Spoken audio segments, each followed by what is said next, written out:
అసలైనటువంటి దుర్మార్గుని వదిలేసి ఎవరిని బలిపశువుని చేస్తున్నావు? ఇవాళ ఒక ఫామ్ హౌస్ మనం వెళ్ళి అక్కడ కట్టించుకోం, అవును, ఎవడో కట్టిస్తే కొనుక్కుంటాడు, అంతే కదా. అవును, కొనుక్కొని ముంచితే ఎట్లాగా? అవును, మరి నువ్వు అట్లాగే ఒక అపార్ట్మెంట్ బిల్డర్ కి హెచ్ఎండిఏ పర్మిషన్ ఇచ్చింది, రెరా పర్మిషన్ ఇచ్చేసింది, అవును, పేరేంటి జిహెచ్ఎంసి పర్మిషన్ ఇచ్చింది, ఇవన్నీ చూసి బ్యాంక్ లోన్ ఇచ్చింది. అతను ఇల్లు కొనుక్కున్నాడు, బ్యాంక్ కి కిస్తీలు కడతాడు, ఇప్పుడు కూల్చేస్తున్నారు. ఇప్పుడు అతని పరిస్థితి ఏంటి? అతను ఎక్కడ పడ్డాడు? ఎవరి దగ్గరికి వెళ్ళాలి ఇప్పుడు? అతను అదే కదా, అతను వీధులు పాలు చేసినటువంటి అపార్ట్మెంట్లు బోలెడు.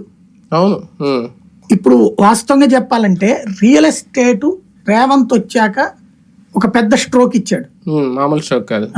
ఏదైతే దాని పేరేమంటారు, ఫార్మాసిటీ ఆపాన్ అనగానే సగం బిజినెస్ ఆగిపోయింది, మొత్తం డౌన్ అయిపోయింది రియల్ ఎస్టేట్. దానికి తోడు ఇతను ముచ్చెర్ల అనేటప్పటికి ముచ్చెర్ల ఏరియాలో పెరిగింది, బట్ అదే సందర్భంలో ఈ మిగతా ఏరియాలన్నీ డౌన్ అయిపోయాయి.